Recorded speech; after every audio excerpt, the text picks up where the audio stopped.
Sí, si me lo dejas, porque si no, este parece que no está funcionando muy bien. Tienes tú aquí tu estuche de trabajo, ¿no? Aquí los maquinarios de... Este me gusta mucho, a ver si va este. Discúlpame.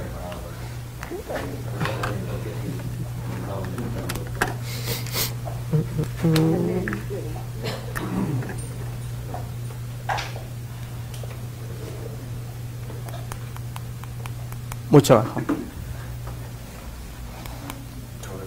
Perfecto. Bueno, empezamos. No necesitamos café, ¿no? Estamos bien. Vale. ¿Un café sí? Bueno, yo voy a intentar sustituir el café con esta presentación.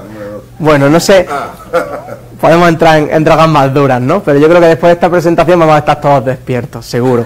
Les prometo que vamos a ver cosas interesantes y que yo creo que no van a dejar a ninguno tal cual. O sea, que ese mini proceso de transformación empieza ya. Como comentaba, el mundo está cambiando muchísimo y necesitamos evolucionar todas las organizaciones, no solamente las organizaciones, a nosotros mismos como personas, como vamos a ver en un momento. Lo primero que quiero hablar es un poco, no tanto sobre mí, sobre mi experiencia. Yo me considero y siempre me defino de alguna manera, aunque yo creo que realmente no se puede definir a una persona con una palabra, pero si tuviese que poner una diría emprendedor. Pero sí que quiero hablar sobre dos experiencias concretas que he tenido a lo largo de mi vida y que de alguna manera me han marcado mucho. Me hacen ser quien soy, pero todavía, sobre todo me hacen ver el mundo de una manera muy específica. Quiero trasladarlas porque las vamos a ver a lo largo de toda la presentación. Esta fue la primera compañía que creé, se llamaba buscaramigos.com, la creé con 19 años, sin ningún tipo de recurso económico, y bueno, y en definitiva era un portal de citas online, tipo Tinder. Yo estoy seguro que aquí nadie ha utilizado Tinder, o a lo mejor sí, pero algún amigo de un amigo de un amigo alguna vez escuchó sobre Tinder, para encontrar pareja básicamente, ¿no? Se le da a la izquierda si no te gusta la persona y a la derecha si te gusta la persona. Pero Buscar Amigos fue creada en el año 2000. En ese momento no existían los celulares, pero sí existía Internet. Como les digo, yo no tenía ningún tipo de conocimiento en desarrollo de páginas web, ni siquiera tenía recursos económicos, vivía con mis padres, en fin, no tenía ningún tipo de ingresos, pero fue un negocio muy exitoso. De hecho, al tercer año fue adquirido por un competidor más grande, bastante más grande, global, y bueno, desde el punto de vista económico fue un éxito. Pero no solamente desde el punto de vista económico fue un éxito, sino que a mí lo que más me impactó realmente, más allá de que el negocio fue muy bien, es que al año recibimos esta fotografía de una pareja de México que se habían casado a través de no a través de la página web, sino que se habían conocido a través de la página web, se habían casado y nos escribieron un email muy emotivo dándonos las gracias. Muchas gracias por haber creado esta plataforma, gracias a ello pues hemos conocido, nos hemos decidido casarnos, estamos muy felices. Esto es del 2001, yo no sé si siguen felices o no, después de todo este tiempo, pero eso ya es otra cuestión, ¿no? Y el caso es que, bueno, yo en ese momento, pasada, digamos, la euforia inicial por esa, sorpresa, porque yo me llevo una sorpresa, a mí esto me empezó a hacer ver el mundo de un modo muy diferente, porque yo vivía en España, como le acababa de decir, yo... no tenía grandes conocimientos en desarrollo web, pero lo hicimos porque aprendimos por Google, no teníamos recursos económicos, yo nunca había salido de España, nunca había estado en México y le estaba cambiando la vida a las personas al otro lado del mundo, en México. ¿Por qué? Porque a día de hoy con la tecnología cualquiera puede hacer prácticamente cualquier cosa. Y esto es del 2001, es decir, han pasado ya 18 años. Con lo cual las posibilidades que tenemos cualquiera de nosotros gracias al acceso de la tecnología realmente no tienen límites, ¿no? Lo que ocurre es que en el día a día se nos olvida, lo que realmente somos capaces o podemos hacer cualquiera de nosotros. Voy a poner luego algún ejemplo para que lo vean, y de hecho algún ejemplo de aquí de Perú, y en fin, de cuestiones y de proyectos muy interesantes que se están haciendo por gente muy joven o no tan joven, es decir, por gente simplemente que es consciente de que puede cambiar el mundo gracias a la tecnología que tenemos a día de hoy. Yo seguí estudiando, hice ingeniería informática, muy apasionado de la tecnología, hice mi doctorado en inteligencia artificial y creé esta segunda compañía, Yactive. Estábamos muy centrados en desarrollar sistemas a medida basados en inteligencia artificial. Y al principio la verdad es que funcionábamos muy bien, crecíamos, éramos rentables desde el principio y la verdad es que la compañía iba bien. Pero no éramos tan escalables como queríamos. No podíamos escalar porque para cada cliente tenemos que hacer algo muy a medida, y con lo cual eso no te permite, en las empresas de servicio lo sabemos, ¿no? Es mucho más complicado escalar una compañía de servicios que una compañía de producto, ¿no?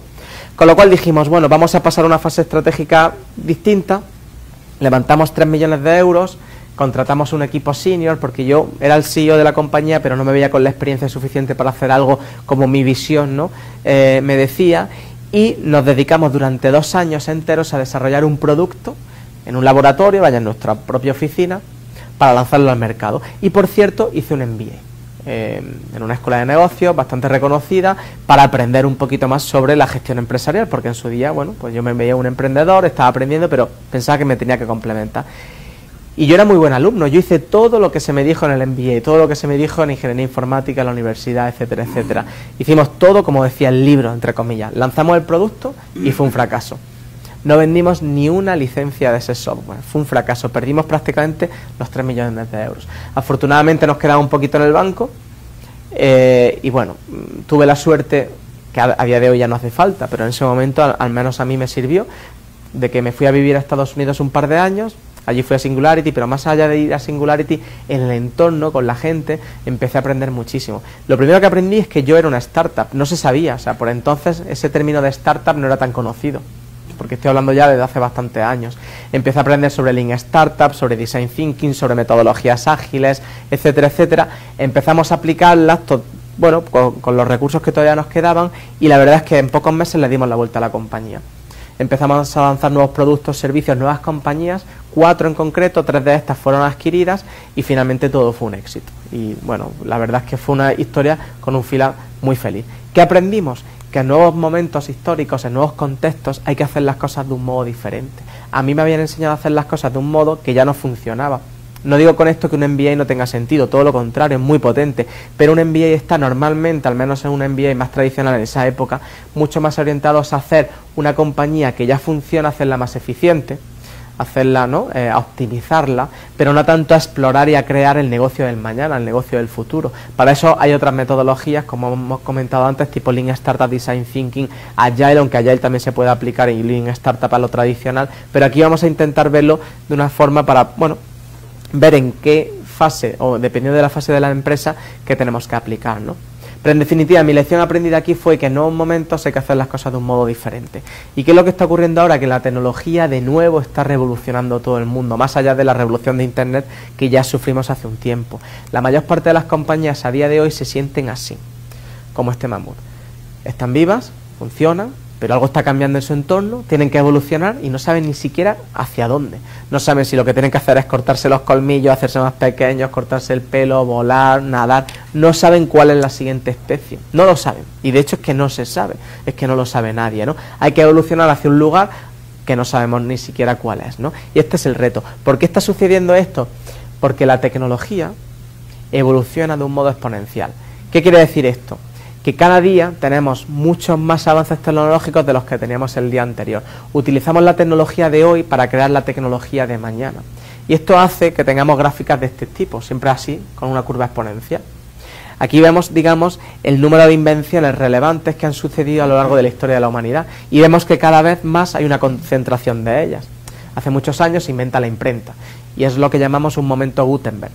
Es decir, después de este momento Gutenberg, de que Gutenberg invente la imprenta, al cabo de los años todo cambia. Con la invención de la imprenta, todas las industrias de una manera o de otra se ven impactadas. ¿Qué es lo que está ocurriendo ahora? Que vivimos momentos Gutenberg prácticamente a diario. Cada día hay una nueva, o si no cada día, cada mes, surge una nueva tecnología que eventualmente podría cambiar el mundo por completo. Y esto es porque tenemos ciertas tecnologías que nos hacen avanzar en las tecnologías que vienen a futuro. Sin embargo, las tecnologías que evolucionan de una manera exponencial, como vemos en esta curva, al principio son decepcionantes. Yo recuerdo cuando empecé a estudiar mi doctorado en inteligencia artificial que pensaba que iba a llegar a la universidad y que iba a tener mis nuevos amigos robots, ¿no? Pero nada más lejos de la realidad, por supuesto, y estoy hablando del 2004, 2005. La tecnología en inteligencia artificial no estaba para nada a ese nivel. Está empezando a estarlo, y de hecho voy a mostrar luego algún vídeo en el que veremos cómo la inteligencia artificial está a punto de alcanzar la inteligencia humana en todos sus ámbitos, ¿no? Y este es este punto de inflexión en el que todo cambia y lo que nos decepcionaba en un momento dado, de repente o de golpe, empieza a asombrarnos y a darnos resultados que nunca jamás habríamos imaginado, ¿no? Lo que ocurre es que, digamos, identificar cuándo va a llegar este punto de inflexión es prácticamente imposible, porque se basa en una curva exponencial y nuestro cerebro funciona de un modo lineal, y lo voy a demostrar en un segundo. Si a cualquiera de vosotros, de ustedes, les pregunto que cuántos metros avanzamos si damos 30 pasos lineales, es decir, cada paso de 1 metro, La respuesta es muy sencilla, 30 metros, porque el primer paso es 1 metro, el segundo paso otro metro, así, ¿no? 30 metros. De aquí a, bueno, un poquito más allá del final de la puerta, ¿no? Sin embargo, si hago la misma pregunta a nivel exponencial, es decir, ¿cuántos metros avanzamos si damos 30 pasos exponenciales, siendo el primero 1, 2, 4, 8, 16, 32, 64, etcétera, etcétera, etcétera? La respuesta de cuántos metros avanzamos dando 30 pasos exponenciales es más de 27 vueltas a la Tierra. Ninguno de nosotros podríamos haber previsto esto, ¿no? Y esto es lo que ocurre con la tecnología exponencial, que no podemos preverla. No podemos prever dónde van a estar, bueno, pues la capacidad de carga de drones dentro de 5 o de 10 años. Y seguramente sea una capacidad que no imaginamos ninguno de nosotros. Y las implicaciones de esto suelen ser increíbles. Vamos a ver ciertas tecnologías y pensaremos un poco en cuáles son estas implicaciones. Y de hecho las implicaciones se resumen normalmente en 4 Ds. Hay 6, pero me voy a centrar en las 4 más importantes. Son 4 fases, que todas empiezan por D, y por eso se le llama D. La primera es la digitalización, que nos hacen ver cuáles son las implicaciones en el mundo de las tecnologías exponenciales. Todas, por definición, son exponenciales. La primera es que todo se digitaliza. Todo se está digitalizando. Nuestra vida a día de hoy cada vez es más digital. En el celular, o en el celular cualquiera de nosotros tiene a día de hoy la memoria y muchísimas aplicaciones que antes eran cuestiones más físicas, ¿no? Ya no llevamos una linterna, ya no llevamos una agenda física. Todo eso está digitalizado dentro del móvil como una aplicación, ¿no? La vida de las personas cambia totalmente. A mí me hace mucha gracia la gente joven, o más joven que yo al menos. Para ellos es mucho más importante la apariencia que tienen en las redes sociales, las fotografías que tienen en Instagram, que cómo visten en el mundo real. Es mucho más importante la apariencia física, ¿no? Y es que todo poco a poco se va digitalizando. De hecho, cuando manejamos un Tesla, que es un auto totalmente digital, en el sentido de que está todo muy digitalizado, eléctrico, tenemos la sensación más bien de estar manejando un iPad con ruedas que un carro. Porque de hecho se actualiza, ¿no? Cada cierto tiempo se actualiza, baja una actualización de internet, recoge nuevas funcionalidades, y de hecho hace unos meses una de las funcionalidades que, bueno, hace casi ya un año, ciertos modelos de Tesla, en una de las nuevas funcionalidades que se descargó de la actualización que bajaron de la nube directamente, es que el Tesla era capaz de entrar en modo autopiloto. De repente el Tesla, el carro, era capaz de manejar solo. O si no manejaba solo, porque no manejan solo, no es un autopiloto completo como el de Google, pero es prácticamente autopiloto, y lo que sí que hace es que cuando detecta algún momento de peligro en la carretera, pues toma el control del carro. Y de hecho les voy a enseñar un vídeo en el que vamos a ver precisamente eso. Estamos viendo un Tesla en la cámara de lo que ve el conductor, y vamos a ver cómo ocurre aquí un accidente y el Tesla toma el control del carro y frena automáticamente para evitar el accidente. Lo vamos a ver ahora. Lo que no sé si tenemos que bajar un poquito la luz o algo. Sí, ¿no? ¿Dónde está? Y lo manejo yo directamente. Aquí. Pruebo. Es que a ver si desconecto todo. Lunes. Aquí, perfecto. Se ve bien, ¿no? Vale, a ver si se oye.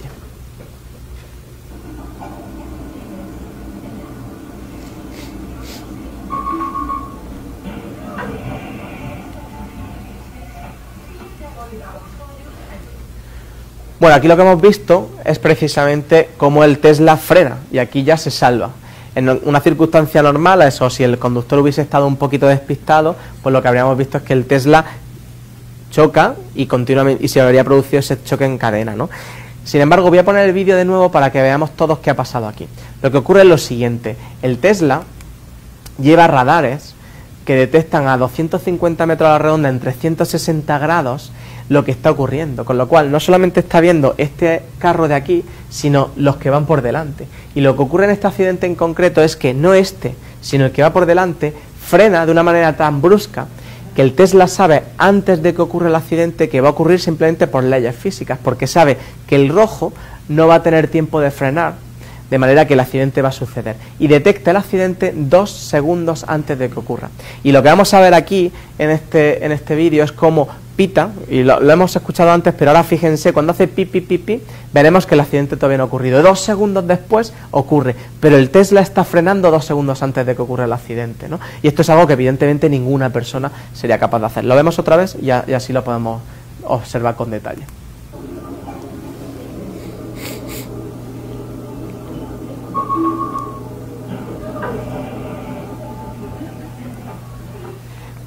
En definitiva, Como es normal, la tecnología, al digitalizarse este campo, en este caso el campo de la conducción, hace que todo mejore.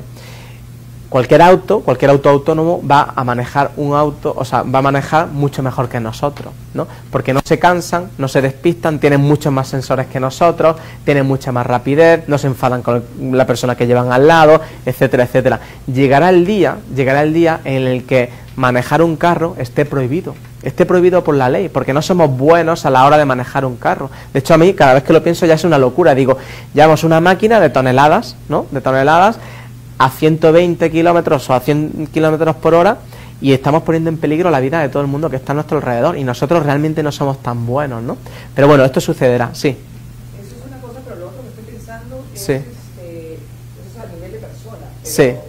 La herramienta tecnológica va a poder predecir, es mucho más potente el hecho de que uno esté cansado. O sea, estas herramientas tecnológicas también, con la información, también, la estadística, te va a decir de manera anticipada lo que va a suceder en el futuro porque tienes esa forma a la hora de leer las variables alrededor. Claro, de alguna manera lo que ha ocurrido aquí, que ha predecido el accidente antes de que ocurra.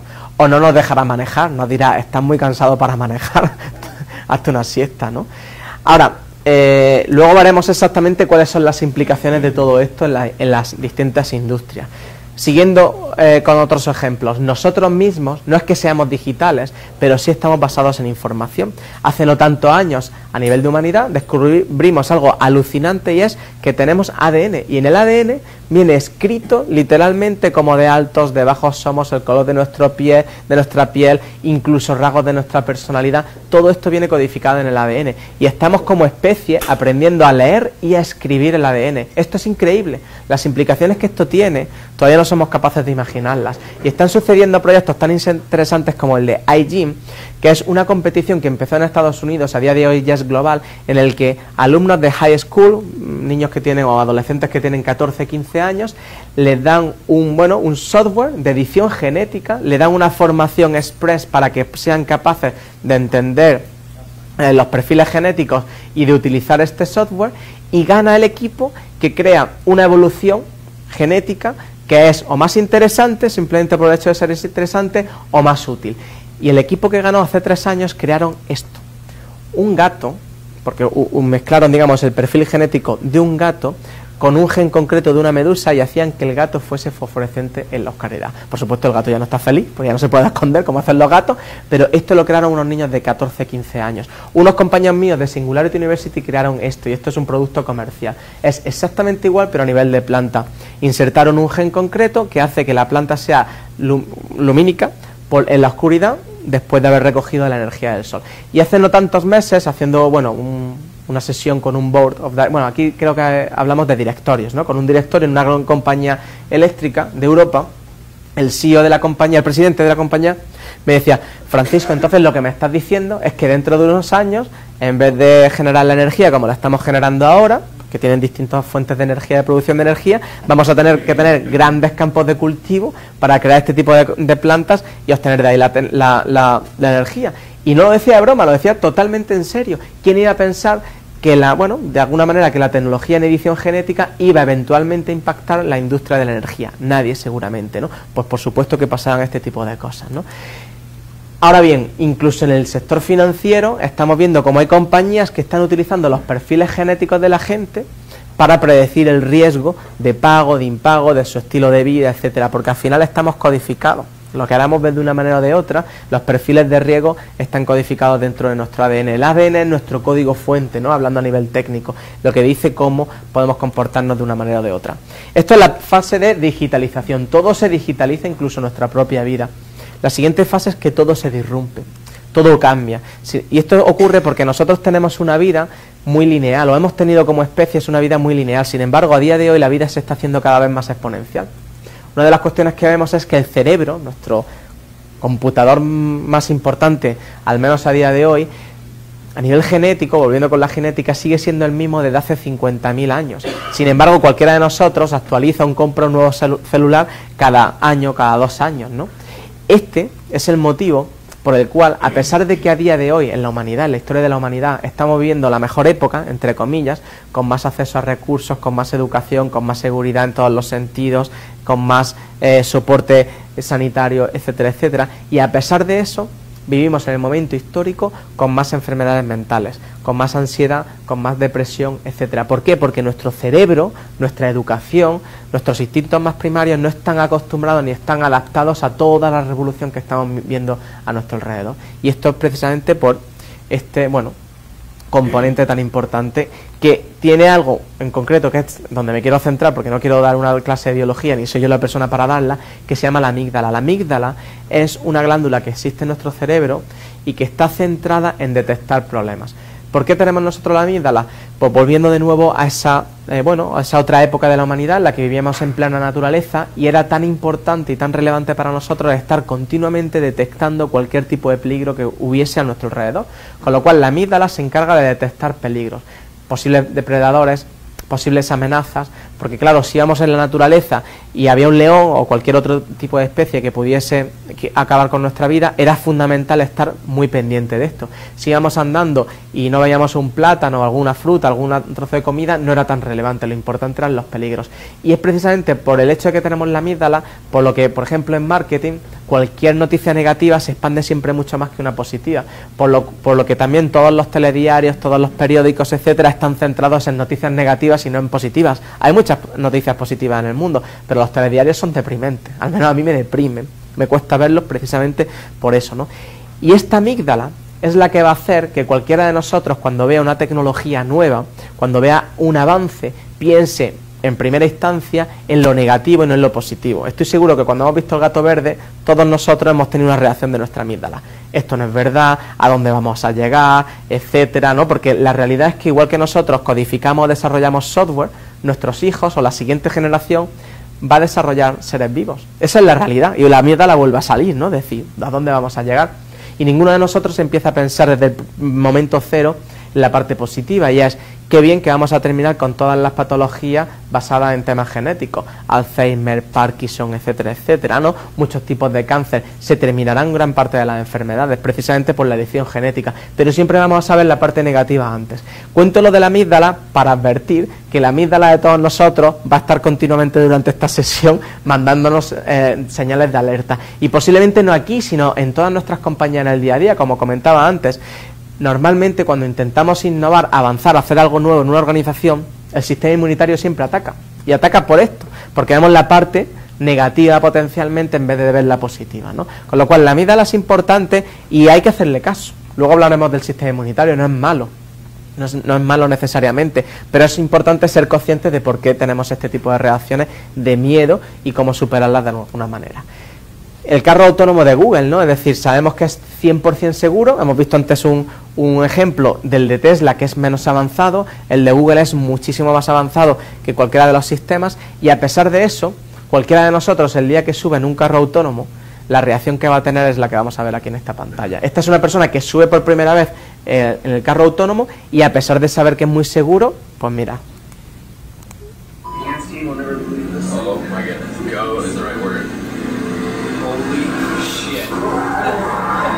Holy shit, there's no fucking hands on that wheel. Oh my god. What? It's driving itself.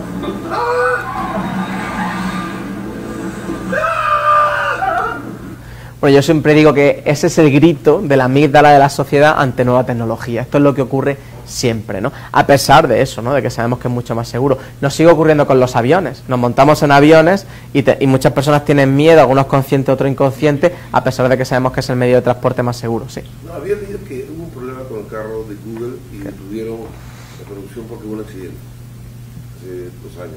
Sí, sí. Y fue la amígdala de la sociedad. Efectivamente hubo un problema, pero ¿cuántos problemas hay en el día a día con otros carros que son manejados por las personas, ¿no? Es decir, el índice de accidentes es muchísimo mayor, pero millones de veces mayor. ¿Qué ocurre? Que como esto es lo nuevo y la amígdala, en cuanto hay un problema, salen todas las noticias. Vuelve a lo mismo, ¿no? Pero realmente el índice de accidentes es mucho menor, sí. Pero ojo, o sea, definitivamente la tecnología también falla. También falla. O sea, no es perfecta. No, pero nosotros... Lo que sí. pasa que el porcentaje porcentaje de error es mucho más bajo, obviamente, el producido por un ser humano. Claro. Pero no desaparece. No desaparece, aunque cuando falla la tecnología normalmente es porque no está bien creada. El fallo, a mí me enseñaron cuando programaba, si no funciona el programa es que algo has hecho tú mal, y es verdad. Algo viene de nosotros mismos. Pero como dicen, ¿no? Es decir, al final hay fallo, hay riesgo, pero es muchísimo menor. De hecho, el CEO de Volvo, el CEO de Volvo hace ya bastantes años, esto es del 2015, ellos anunciaron que el día que sus carros funcionen de modo autónomo, ellos van a pagar el seguro de auto a sus clientes. ¿Esto qué quiere decir? Y ya hay muchas noticias al respecto, que llegará algún día, y aquí de hecho tenemos empresas de seguros, llegará algún día en el que cuando todos los carros funcionen de modo autónomo, posiblemente la industria del seguro de auto desaparezca, igual que han desaparecido otras. Y no quiere decir que sea el fin, quiere decir que hay que evolucionarla hacia algo diferente, pero no es ni la última ni será la primera, ni ha sido la primera ni será la última industria que desaparezca. ¿Quién iba a pensar hace unos años que precisamente por los avances en robótica y en inteligencia artificial, industrias como las de los seguros de auto iban a potencialmente poder desaparecer? Seguramente nadie, ¿no? Es el ejemplo de Kodak, desde otro punto de vista. Recordad que estamos hablando de disrupción. Kodak se disrumpe y en un momento dado entra en bancarrota al mismo tiempo que Instagram es comprada por Facebook por $1.000 millones y tenían solamente 13 empleados. Y la explicación que se suele dar es que Kodak no se digitalizó, no es solamente eso, hay algo más. Y ahora voy a dar uno de los que yo creo que ese es uno de los mensajes más importantes de toda la mañana. Lo que le ocurre a Kodak es lo siguiente. Muchos de nosotros recordamos que antes, cuando hacíamos fotografías con el rollo tradicional de 24, 36, es que ya hemos perdido esa sensación, pero antes teníamos que pensar mucho si hacemos la fotografía o no, porque nos quedaba una fotografía menos para el viaje y además había que pagarla. Es decir, lo que me enseñaron a mí en el MBA, los mercados funcionan basados en la escasez. Vendes o alquilas un producto, un servicio escaso. Eso era Kodak, esos son la mayor parte de los modelos de negocio. Instagram es justo lo contrario, se basa en la abundancia. Cuanto más fotografías hagamos, cuantas más fotografías se instalan en internet o se compartan, más negocio tienen. Lo que está ocurriendo en el mundo es que están pasando todos los modelos de negocio basados de una gestión de la escasez a una gestión de la abundancia, porque todo se está haciendo abundante. Estamos teniendo abundancia de información, abundancia de recursos, abundancia financiera. No es que no exista, es una cuestión de conectar con esa abundancia y repartirla adecuadamente. Energía. Particularmente yo asesoro a muchas compañías de energía y ese problema lo tienen. A día de hoy la energía es un recurso escaso que se vende, pero el planeta recibe en 8 minutos la energía que necesita para 4 semanas por completo. Es decir, que la energía está, igual que está en el resto de recursos. Es una cuestión de acceder a esa abundancia y gestionarla de una manera adecuada. Y es aquí donde nos vamos a mover ahora, ¿no? En este ambiente de abundancia, y luego lo comentaremos más. De hecho, otro de los grandes, otra de las grandes compañías que entró en bancarrota muy recientemente, Thomas Cook, y lo que vemos son, comentarios como este, ¿no? En Internet, by Thomas Cook, los riesgos de no innovar y dejar la abundancia para otros. Abundancia que sí que están capturando empresas como Booking, como Airbnb, etcétera, etcétera. Luego lo comentaremos en detalle. Bueno, hemos visto dos de las fases. La tercera fase es la demonetización, es decir, todo se digitaliza, todo se disrumpe y llega un momento que todo se hace gratis o prácticamente gratuito. A día de hoy ya nadie paga por los periódicos, a día de hoy ya nadie paga por la música, o pagamos un fee a Spotify. Lo mismo pasa con las películas, en Internet, con Netflix, con las series, etcétera. Y yo no sé vosotros, pero a mí me pasa algo muy curioso. Cuando existían los alquileres en los videoclubs tradicionales, yo era de los que siempre llevaba tarde la cinta y tenía que pagar casi lo que costaba la película. Yo tenía ese problema. Ahora, lo que me pasa es que me meto en Netflix a ver una película y tengo 1 hora y media, 2 horas libre porque haces ese hueco para ver la película y me pongo a buscar películas y al final paso la hora entera navegando y no elijo ninguna. Y es porque nosotros como personas no estamos educados para gestionar la abundancia. Antes, cuando había una película en la televisión, pulsábamos y la que tocaba y la veíamos. Ahora nos cuesta gestionar la abundancia porque nosotros como individuos, y esto tiene implicaciones muy importantes para la educación de las personas, en la que no voy a entrar ahora, pero tampoco estamos acostumbrados a gestionar la abundancia.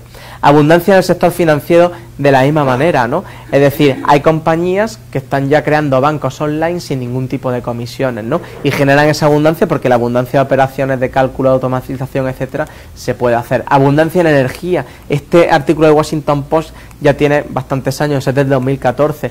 Como os comento, yo personalmente trabajo con muchas compañías de energía y se sabe que la energía dentro de unos años va a ser totalmente libre y gratuita, porque hay un desarrollo exponencial de la eficiencia de las placas solares y también de las baterías que nos van a ayudar a mantener la energía, ¿no? Porque a día de hoy, más que capturarla, el reto está en almacenarla por la noche, en almacenarla cuando hay nubes. Aquí en Lima que hay muchas nubes, pero eso también se está cubriendo y la evolución también es exponencial en este sentido. O por ejemplo, compañías como esta que están creando dispositivos por menos de $1000 para convertir cualquier carro en un carro autónomo. Antes pensábamos, los carros autónomos van a ser solo cosa de ricos, como pasa siempre, como pasó con los celulares, y ahora tiene celular prácticamente cualquier persona, ¿no? Bueno, pues los carros autónomos también serán algo prácticamente gratuito en un momento dado. Y la última, que desde mi punto de vista es la más potente de todos, es la democratización. Que la democratización quiere decir que todos nosotros tenemos posibilidades que no teníamos antes. Crowdfunding, bueno, a día de hoy, y de hecho hay muchas startups, muchas compañías, yo hace poco he invertido en un proyecto de crowdfunding que se están financiando simplemente por el acceso a la financiación que tienen otras personas, de personas a personas, y no hay ninguna entidad intermedia, solo hay una plataforma que los pone en contacto. Toda la evolución de las monedas digitales. Antes las monedas solo eran creadas por los bancos centrales o por los gobiernos. A día de hoy cualquiera de nosotros puede crear una moneda digital, porque con la tecnología en blockchain podemos. De hecho, la primera de todas, que fue Bitcoin, fue creada por una persona y creó un movimiento alrededor de esto increíble, que además luego comentaremos por qué dentro de poquito entrará en auge, ¿no? Y esto se debe al blockchain. Blockchain es una tecnología que permite crear sistemas distribuidos totalmente descentralizados. Y de hecho Christopher David, que era un conductor de Uber que estaba muy traumado, bueno, muy frustrado, mejor dicho, frustrado es la palabra, porque bueno, como saben, en Uber cada vez los márgenes son menores para los conductores, las tarifas son mayores para los pasajeros, y al final él se frustró y dijo, él no era ingeniero, y él dijo, yo voy a crear la competencia de Uber. ¿Por qué? Porque Uber toma las decisiones centralizadas, como ya en la mayor parte de los negocios actuales. La mayor parte de los modelos de negocios actuales son así, está en el centro. Aquí están los conductores o productores, aquí están los consumidores, que en este caso son los pasajeros, y Christopher David, utilizando blockchain y sin conocimiento en tecnología, ha creado algo que está disrumpiendo a Uber, se llama Arcade City, donde son los conductores y los pasajeros los que toman sus decisiones, basadas en blockchain. Hay muchísimos proyectos de blockchain que se utiliza blockchain simplemente por utilizarse, y por decir que, bueno, es la nueva palabra de moda, ¿no? Sin embargo, sí que hay un uso, hay muchos, ¿no? Y luego veremos algunos dentro del sector financiero, porque lo vamos a tener como ejemplo luego en los casos de estudio, pero hay un caso donde sí que es muy relevante, y es cuando los modelos de negocio empiezan a descentralizarse, porque se basan en la abundancia. En energía está pasando esto. Dentro de poco todos nosotros vamos a ser lo que se llama prosumidores, consumidores y productores, porque produciremos la energía desde nuestra casa y la energía sobrante la podremos vender a la red, o si nos falta algo la compraremos. Seremos productores, consumidores, y ahí será cuando blockchain y tecnologías tipo microgrid, etcétera, tengan mucho sentido. ¿Sí, Juan? Está pasando en Holanda, ¿no? Sí, efectivamente, sí. Aquí no estoy hablando de ciencia ficción, estoy hablando de cosas que están ocurriendo. Están pasando ya. Todo lo que estoy comentando está pasando ya, efectivamente. No al mismo ritmo en todos los países, pero sí está pasando ya. Y en países que inicialmente no se esperaba, lo que ocurre es que este tipo de tecnologías nos permite hacer un doble paso. No pasar por las tecnologías actuales. Si no estamos en este momento, podemos pasar a la siguiente, ¿no? Pero sí, todo esto está ocurriendo totalmente. Jack Andraka es otro de los ejemplos de democratización que a mí más me gusta. Jack Andraka es un chico, la historia es dura, pero es un muy buen ejemplo. Con 13 años su mejor amigo muere de cáncer de páncreas, su mejor amigo del instituto, y Jack Andraka se pone a investigar por Google, sobre todo, qué era el cáncer, qué era el páncreas, y el caso, resumiendo la historia mucho, es que al final Jack Andraka llega a encontrar un nuevo método diagnóstico para mejorar la fase en la que se diagnostica el cáncer de páncreas. Anteriormente a Jack Andraka se detectaba en fase 4, el índice de mortalidad era del 90%, y gracias al método diagnóstico de Jack Andraka se diagnostica a día de hoy en fase 1, siendo el índice de mortalidad solamente del 10%, le dio la vuelta. Como os podéis imaginar, Jack Andraka ganó todos los premios del mundo, y Jack Andraka no es doctor, no es investigador, es un chico, bueno, ahora tiene unos 18 años, yo lo conocí hace no tanto, es un chico más que inteligente, lo que es inquieto, y es consciente de que puede hacer algo, porque también la información es abundante. Antes solo tenía acceso a la información el que tenía la capacidad de ir a la universidad. A día de hoy, me perdonáis, toda la información está en internet. Yo tengo todos los títulos del mundo entre comillas, ingeniero, doctor, etcétera, pero yo no iba a clase en la universidad, nunca. ¿Por qué? Porque estaba en internet. Ahora tenía muchos profesores de los que aprendía mucho, de la universidad cogía parte de la experiencia, pero la información está ahí, y esto por supuesto también está presentando retos para muchos modelos de negocio, ¿no? Pero hace poco, porque de Jack Andraka yo llevo hablando varios años, además lo conocí en Singularity y tal, pero hace poco, y de hecho ha hecho ahora justo hace un año, yo lo descubrí como hace 4 o 5 meses, Rishad Jaib igual creó no un método para diagnosticar, sino un nuevo software para mejorar el tratamiento del cáncer de páncreas utilizando inteligencia artificial. Ni es ingeniero informático, ni es investigador, y mejoró todos los parámetros de aplicación de este tipo de tecnología, pues desde su casa, desde la habitación de su casa. Y el último vídeo que voy a poner es de una chica que se llama Danit Pelek, que ha creado la primera línea de moda de ropa impresa en 3D desde su casa. Y cuando pensamos en ropa impresa en 3D, ¿qué será eso? Voy a enseñar el vídeo, lo vemos y lo comentamos.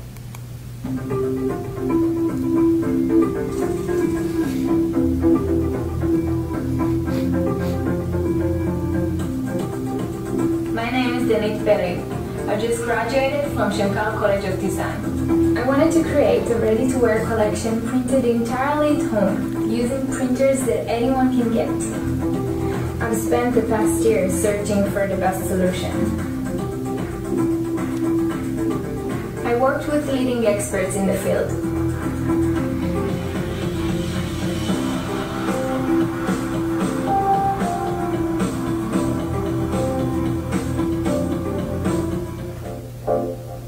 I really like the result. It looks a little bit like lace. And it moves beautifully.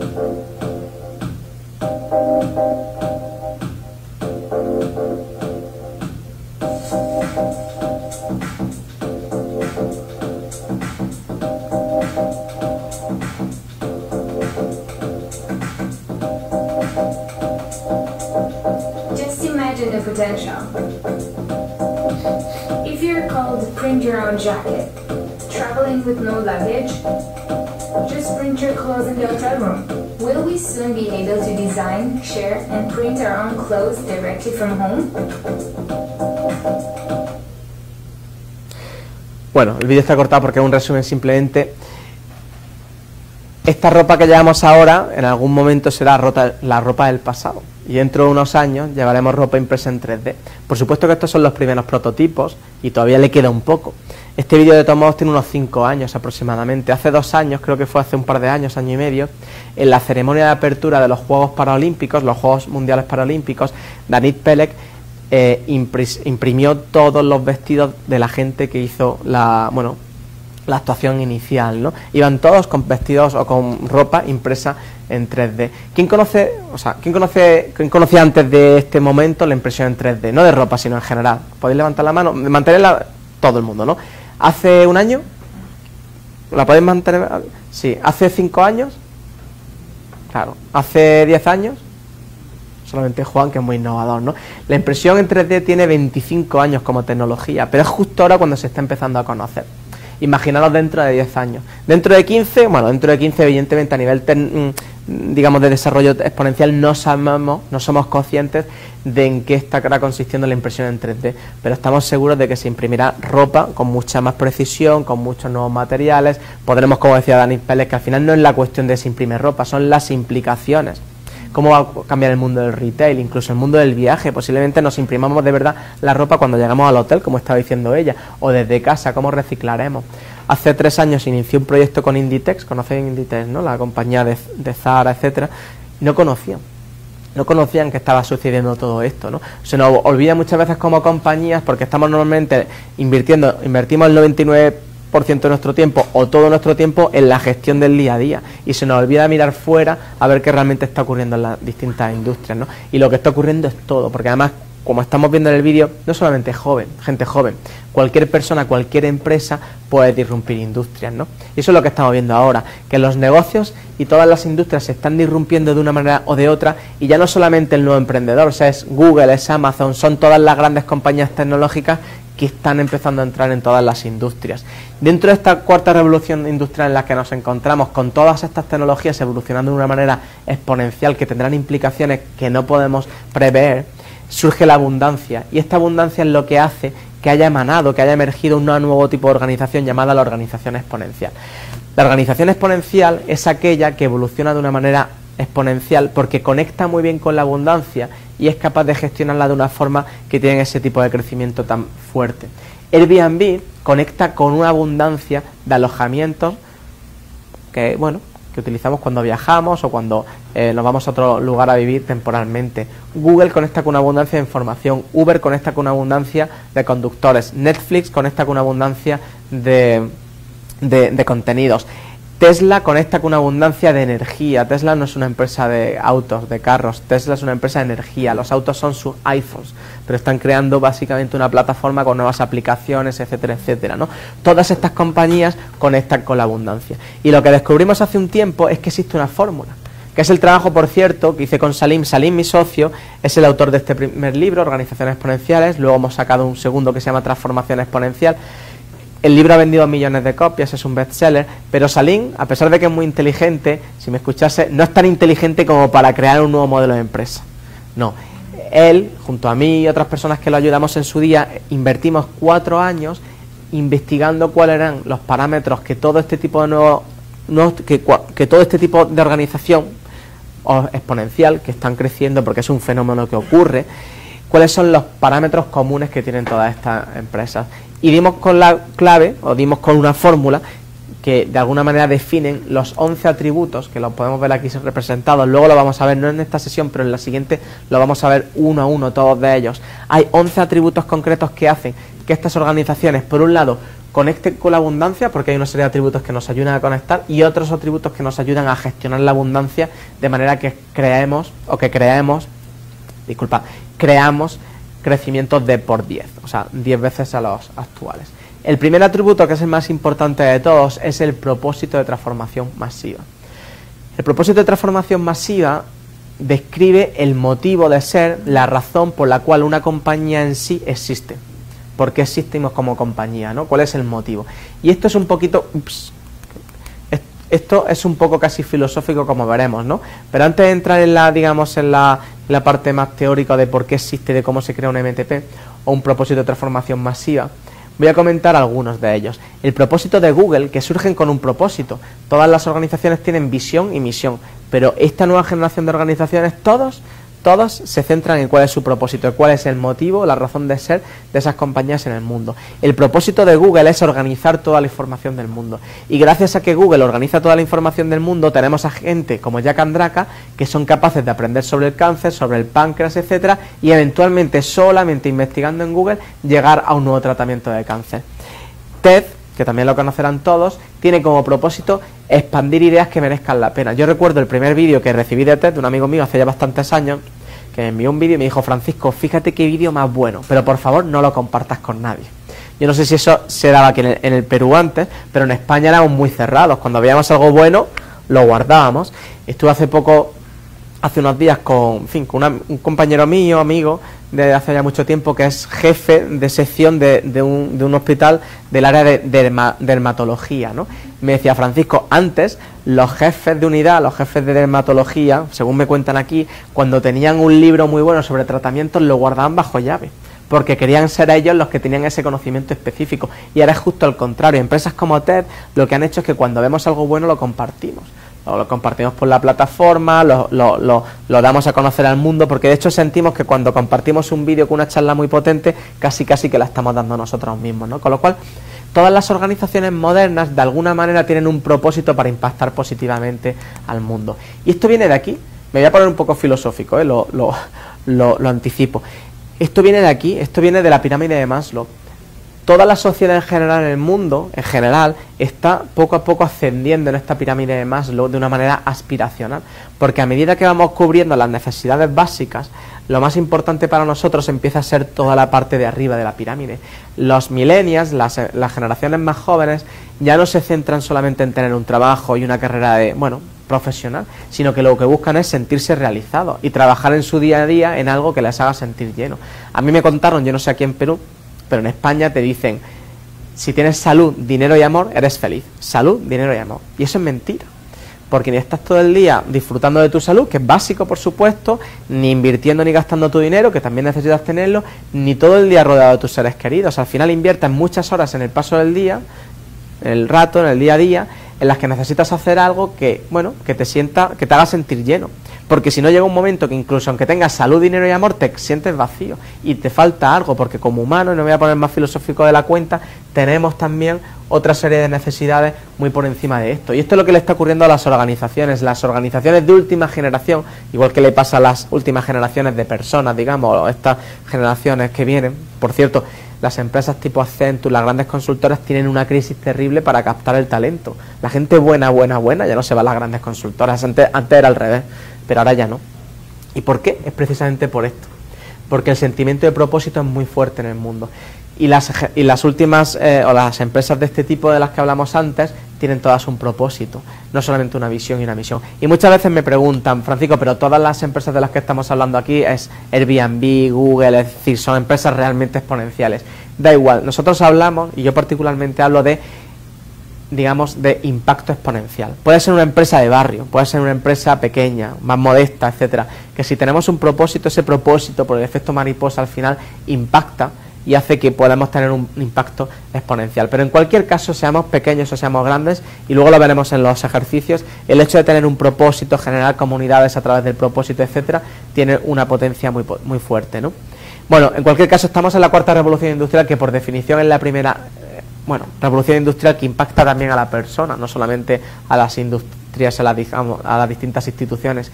Y yo no sé si conocen en la nueva generación o la nueva evolución de la pirámide de Maslow, que ha sido evolucionada, y hay dos nuevas capas que antes no teníamos, ¿no? Ahora necesitamos wifi para ser felices y necesitamos batería, ¿no? Y esto lo digo siempre de broma, pero no es broma, es algo totalmente cierto, ¿no? Yo cuando viajo y a veces no tengo roaming, la verdad es que me siento un poquito inquieto, ¿no? Bueno, por dar un poco más información sobre algunos atributos, y ya pasamos un poquito al ejercicio en un momento, el primero de ellos. Luego contaré todos los atributos, pero simplemente quiero comentar algunos de los más importantes. Staff on demand es cuando no tenemos, digamos, todo nuestro personal interno. Y hay empresas tipo Uber u otras que su actividad principal la basan en personas que ni siquiera son empleados, como Uber, ¿no? Leverage assets, o activos aprovechados o activos bajo demanda, en los que nos hace que compañías como Airbnb, sin tener un solo hotel en propiedad, sean tan grandes, ¿no? Y crezcan tanto. ¿Por qué? Porque si Airbnb quiere ampliar en 1000 su número, o su oferta en 1000 habitaciones, no tiene que construir o comprar un nuevo hotel. Lo único que tiene que hacer es recoger a 1000 nuevos huéspedes que tengan habitaciones disponibles, ¿no? Pero aunque conozcamos todos los atributos, que luego los mencionaré, aplicar el modelo o convertir al mamut, a nuestro amigo mamut, con lo que vamos a trabajar a lo largo de hoy, en la siguiente especie, no es fácil. Y no es fácil por 3 motivos fundamentales. Uno, la mayor parte de las disrupciones vienen siempre desde fuera de la industria. Yo trabajo con muchos bancos y los bancos normalmente no están preocupados de su competidor, al menos a nivel estratégico. Están preocupados por un emprendedor que pueda hacer algo muy potente con Bitcoin, con blockchain, por Facebook, que está a punto de sacar una nueva moneda digital, por Google, que se está metiendo poco a poco en pagos, etcétera. El concepto de industria está empezando a quedar obsoleto, porque ¿a qué industria pertenece Google? ¿A qué industria pertenece Apple? El concepto de industria está empezando a quedar obsoleto, y luego veremos si lo trabajaremos en concreto. Y el segundo de los motivos, que para mí es el más importante, es que cuando intentamos innovar en una organización, el sistema inmunitario de la organización siempre ataca, siempre. Esta fue la primera cámara digital que se inventó y la creó un empleado de Kodak. Esto es muy curioso y la noticia es muy interesante, porque vemos cómo este empleado de Kodak, que crea la primera máquina digital de fotos, le dice a sus jefes: mirad lo que he creado. Esta es la noticia y es muy interesante, os animo a que la busquéis, ¿no? Y fue el equipo directivo de Kodak el que le dijo a este empleado: por favor, escóndela en un cajón, porque esto puede matar nuestra industria. Y evidentemente fue lo que ocurrió, porque si no lo creamos nosotros, alguien lo va a crear. Como empresas, como compañías, tenemos que estar preparadas para crear nuestra propia competencia. Sin embargo, eso no es fácil, porque ahí es cuando el sistema inmunitario normalmente va a saltar, ¿no? Y el tercer motivo es que todo, digamos, este avance exponencial en el que nos estamos metiendo, en el que estamos ya de lleno, es totalmente imposible de predecir, con lo cual no podemos predecir el futuro. Lo único que podemos hacer realmente es crear ese futuro. A mí esta es una de las frases que más me gusta, y esto es lo que vamos a hacer hoy. Es precisamente por eso por lo que Salim y yo hace unos años creamos esta compañía consultora. No vengo a hacer promoción porque, en fin, nosotros estamos ahora mismo en otros temas, pero Salim y yo empezamos a trabajar con empresas reales en la implementación del modelo de organización exponencial. Trabajamos con empresas de todo el mundo, de todos los sectores. Yo el año pasado cogí 223 vuelos, lo digo para que os hagáis una idea de lo que viajo, y estoy hablando de Latinoamérica, Europa, Asia, también hemos hecho un montón de cosas en Australia, etcétera, etcétera. Y a lo largo de esta experiencia pues creamos un modelo, un proceso que se llama el EXO Sprint, que luego lo comentaré, que permite a cualquier compañía con un modelo de negocio tradicional a evolucionar para ser exponenciales. En 10 semanas. En 10 semanas, lógicamente, no vamos a transformar una compañía, pero sí podemos, que es lo que se hace, transformar el mindset, transformar la cultura de la organización y generar las ideas que necesita esta compañía poner en marcha para transformarse hacia un modelo exponencial. Hoy aquí, lo que vamos a hacer en unas pocas horas va a ser ejecutar un EXO Sprint, pues eso, en unas 8 horas que vamos a compartir juntos, con una compañía en concreto que vamos a utilizar como caso de estudio. Todos vamos a trabajar sobre la misma compañía, pero para que entendamos bien cómo funciona, ya no el sprint, sino los principios en sí. Y lo que hicimos, por cierto, fue crear un segundo libro, que no sé si tengo por ahí, bueno, no tengo, luego lo describiré. Este segundo libro se llama Transformación Exponencial, porque lo que realmente teníamos interés era en democratizar este conocimiento. Es decir, no en trabajar como consultores con todas las compañías del mundo, porque no podemos literalmente para que se transformen, sino lo que hemos hecho ha sido lo contrario. Cuando una gran consultora tiene un método, casi que lo encierran y también lo protegen. Nosotros lo hemos publicado en un libro, y tampoco estoy aquí para vender libros, porque aparte de que posiblemente luego se os haga llegar, este libro lo hemos resumido y lo hemos puesto en internet online. Luego daré el acceso para que lo podáis descargar y tengáis acceso a la metodología, con lo cual, o bien con ayuda externa, que siempre es bueno, o bien vosotros mismos podéis ejecutar este proceso. Yo mañana me voy a Ecuador, vamos a hacer ahí una serie de charlas y tal, y antes de llegar allí ya me están escribiendo compañías que han descargado el libro y que han ejecutado sprints por ellos mismos, ¿no? Y otras con nuestra propia comunidad, que luego también hablaré de ello, ¿no? Pero es un movimiento que se está generando, ¿no? Entonces siempre decimos que los ingredientes, que son esos 11 atributos que luego voy a explicar, bueno, pues son los componentes, pero necesitamos una receta para aplicarlos, es precisamente el modelo del EXO Sprint, que luego comentaré. Ahora bien, innovar, y esto es otro de los conceptos que quiero dejar claro hoy, aunque luego lo comentaré luego, es arriesgado. Y es precisamente por eso por lo que salta el sistema inmunitario. Cuando innovamos, arriesgamos. Yo siempre digo que no arriesgar es lo más arriesgado, porque nos quedamos estáticos donde estamos y al final pues terminamos muriendo, ¿no? Pero para innovar adecuadamente siempre distinguimos dos términos: innovación y disrupción, que no es lo mismo. Decimos que innovamos cuando mejoramos algo que existe. Decimos que disrumpimos cuando creamos algo totalmente nuevo que hace que lo anterior se quede obsoleto. Disrumpir e innovar no es lo mismo. Innovamos, mejoramos algo; disrumpimos, creamos algo nuevo que hace que lo anterior se quede totalmente obsoleto. Y eso es lo que veremos luego exactamente para trabajar en los distintos proyectos. Por otro lado, es muy importante mantener el ADN de las organizaciones para poder hacer que evolucionen. Y es por eso por lo que una de las cosas que descubrimos ya hace muchos años, Salim y yo, es que son los propios equipos de las organizaciones los que tienen que generar esas ideas para evolucionar.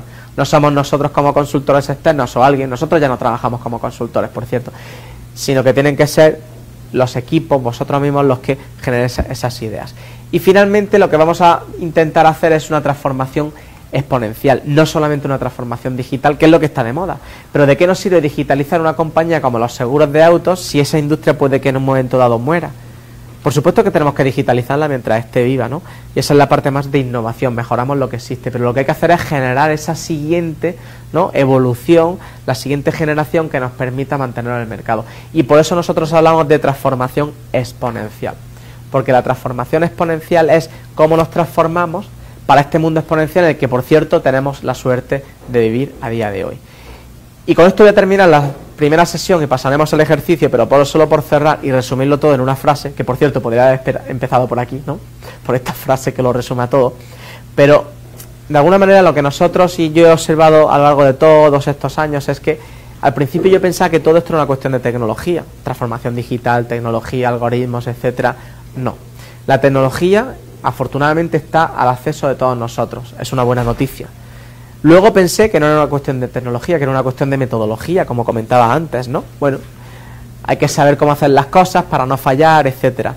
Sí y no, o sea, sí porque es muy importante, pero no es suficiente, ¿no? Afortunadamente las metodologías están ahora, o al menos muchas de ellas como esta que os voy a presentar hoy, a disposición de todo el mundo y nos permiten hacer las cosas fallando menos, hacer las cosas más rápidamente, hacer las cosas de manera adecuada, utilizando la sabiduría de personas o de empresas que lo han hecho antes.